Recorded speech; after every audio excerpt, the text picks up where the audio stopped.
Standard 7 Science. Today, in the next topic of the effect of the light chapter, the shadow obtained from a point source and the extended source. आपल्याला एखाद्या बिंदूपासून एखाद्या प्रकाशाचा जो स्रोत बाहेर पडतो, विस्तारित स्रोत आणि एक बिंदूपासून निर्माण झालेला स्रोत, या दोघांच्या फरकाविषयी आपल्याला जाणून घ्यायचं आहे या घटकामध्ये. तर या आकृतीवरून आपण समजून घेऊ. तुम्ही कधी कधी असा प्रयोग पाहिला असेल किंवा केला असेल. एखाद्या पुठ्ठ्याला बारीकसा आपण जर त्याला पिन होल या ठिकाणी केलं आणि त्याच्या बाजूला मेणबत्ती आणि चेंडू आणि हा पडदा जरी असेल, हा भिंत म्हणूया आपण याला, त्या भिंतीवर असेल किंवा पांढऱ्या कागदावर जर तुम्ही अशी आकृती निर्माण होण्यासाठी, एक प्रतिमा निर्माण होण्यासाठी, जिथे आपल्याला याला आपल्या साध्या भाषेत आपण या वस्तूची सावली असं म्हणतो, कारण इथून जेव्हा बाहेर पडतो तेव्हा जर हा पुठ्ठा आपण काढला तर काय होईल आणि हा पुठ्ठा ठेवला तर काय होईल याचा आपल्याला आता इथे विचार करायचा आहे. तर हा पुठ्ठा कसा बनवला, तर या पुठ्ठ्याला आपण अत्यंत पिन होल म्हणजे संपूर्ण याच्यात एक पुठ्ठा घ्यायचा आणि त्याला पिनसारखं छिद्र पाडायचं. तेही आपण जी मेणबत्ती घेणार आहोत, take the candle or the torch as a light source. In front of it, the set up the card with the tiny hole O as shown in the figure. Now the light is seen the emerge from the hole. आता इथून काय होतं, प्रकाश हा विस्फारित होतोय. Emerge होणे म्हणजे काय, तिथून बाहेर पडतोय. On the cardboard such as the light source is called as a point source. आता इथून हा सगळा लाईट तिकडे जाऊ शकणार नाही, कारण इथे बाकीचा भाग तुम्हाला अडून ठेवलेला आहे. प्रकाश कुठे जात असतो, जिथे त्याला अडवलं तर त्या ठिकाणी त्याची सावली पडते त्या पदार्थाची. तर तोच भाग इथे आपल्याला लक्षात येईल की इथे ही सावली जरी असेल त्याच्यात, तर त्याच्यातला हा भागातून प्रकाश किरण बाहेर पडले आणि आपण ते जे आहेत एका सोर्सच्या स्वरूपात आपल्याला प्राप्त झालेले आहे. Hang the big ball between the screen and the cardboard, observe the shadow A B. आता ही सावली आपण पाहूया. ए बी हा घटक जो आहे हा सावलीचा आहे. आता इथून बघा पी आणि क्यू, ओ पासून पी पर्यंत, ओ पासून क्यू पर्यंत रे ओ पी म्हणतात त्यांना, प्रकाश किरण ओ पी आणि O Q starting from the point source just pass by the ball and the fall on the point A and B on the screen respectively. Since no rays reach the screen between the point A B, that part remains unlit. This is the dark shadow of the, याला आपण काय म्हणतो, dark shadow असं म्हणतात. याला दुसऱ्या भाषेत त्यांनी अम्ब्रा हा शब्द दिलेला आहे, UMBRA. अम्ब्रा म्हणजे आपण त्याला डार्क स्वरूपातली एक सावली त्याला आपल्याला त्या पॉइंट सोर्सचा जर अडवलं तर आपल्याला इथे डार्क स्वरूपाची मिळते. आता आपल्याला ह्याच पॉईंटला नीट लक्षात घ्या. याच्यानंतर आपल्याला अजून काही विचार करायचा आहे की जर समजा हा कार्ड काढला असता आणि नुसता सोर्स ठेवला असता तर आपल्याला ती अशी प्रतिमा मिळाली असती का डार्कली, तर ती मिळाली नसती, कारण हा सोर्स आहे. हा जर नसता तर ती डार्क सावली आपल्याला मिळाली नसती. शॅडो आपण मिळवतोय. Due to the extended source we see the two parts of the shadow of the ball on the screen. One is a faint and one is a dark. आता याच्यामुळे आपल्याला इथे त्याच्या अवतीभोवती सुद्धा एक छोटीशी सावली दिसते, तिला उपछाया असं म्हणतात. छाया आणि उपछाया. तुम्ही कधी कधी बघा, बॅटरीच्या साहाय्याने एखादा पदार्थ ठेवा, तुमचा हात आडवा ठेवला तर तुम्हाला अशा दोन प्रकारचा तिथे अत्यंत एखाद्या पॉईंटवर असे शेड दिसणार. इथे A B,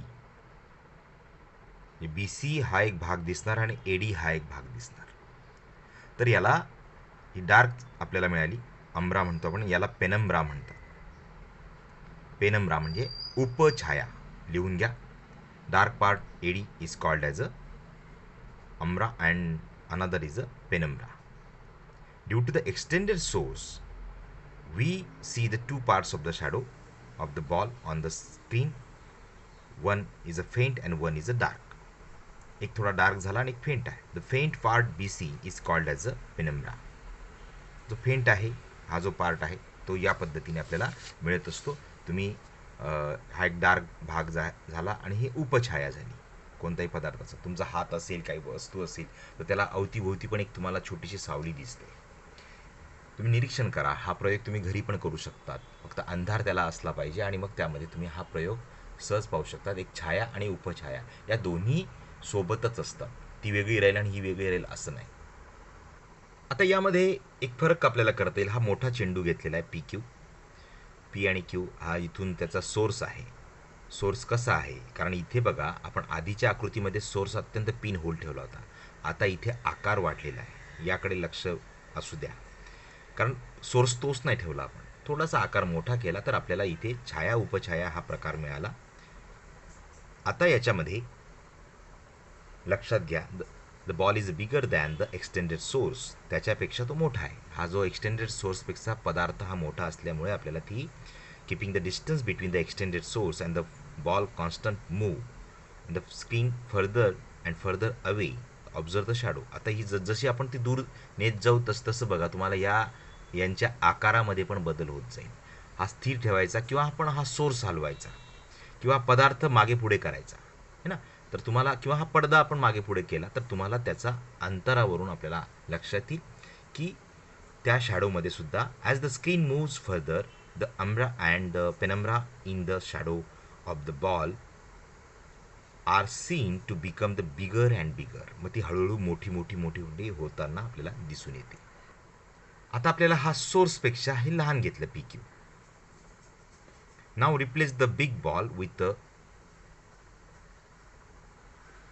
one that is smaller size than the light source. त्या लाईट सोर्सपेक्षा तो लहान घेतला आहे. लक्षात येतं आकृतीमध्ये 3 आकृत्यांमध्ये आपण निरीक्षण करतोय. पहिल्या आकृतीमध्ये आपण काय केलं, पिन होल केलं.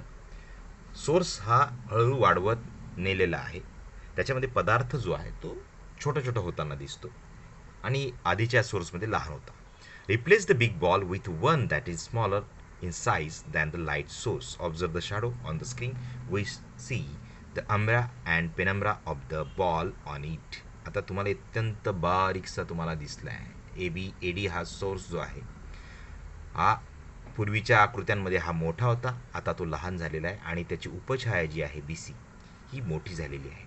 आणि त्याही पलीकडे जर आपण हा स्क्रीन दूर नेला, हा स्क्रीन इथून या अंतरावर नेला तर बघा हा जो अम्ब्राचा जो भाग आहे तो कमी कमी पॉईंटच्या लेवलवर जातो आणि तो दिसेनासा होतो आणि फक्त आपल्याला उपछाया दिसतं. म्हणून बघा लांबची आपल्याला कधी कधी आकृती ठळक क्लिअर दिसत नाही सावली त्याची. एखाद्या लॅम्पच्या शेडमध्ये तुम्ही उभा राहिलात, लांब भिंतीवर जर पडत असेल आकृती तर तुमची ती रेखीव आकृती नसते जी इतर सावलींची असते तशी. हे असं का झालं, कारण त्याच्यातला तुम्ही सोर्स मोठा होता, आकार लहान असला आणि प्रतिमा जी उमटली ती लांब अंतरावर उमटली. We see the umbra and penumbra of the ball on it without moving the light source. हा लाईट सोर्स न हलवता move the screen further away for the ball and observe the shadow. As the screen moves further the umbra becomes the smaller and at the certain point it disappear. आणि मग ती हळूहळू काय होते, लुप्त होत जाते आणि मग आपल्याला फक्त उपछाया दिसते. असे हे जे छायांचे प्रकार होते, शॅडोचे प्रकार आहे, हे 2 प्रकार आपण यामध्ये अनुभवलेले आहेत. तर सावली कधी पडते की प्रकाशाच्या सोर्समध्ये जेव्हा एखादा अडथळा निर्माण केला किंवा एखादा पदार्थ आला तर त्याची शॅडो तयार होत असते. आणि ही शॅडो तयार होताना 2 भाग होतात, एक पेनम्ब्रा आणि अम्ब्रा.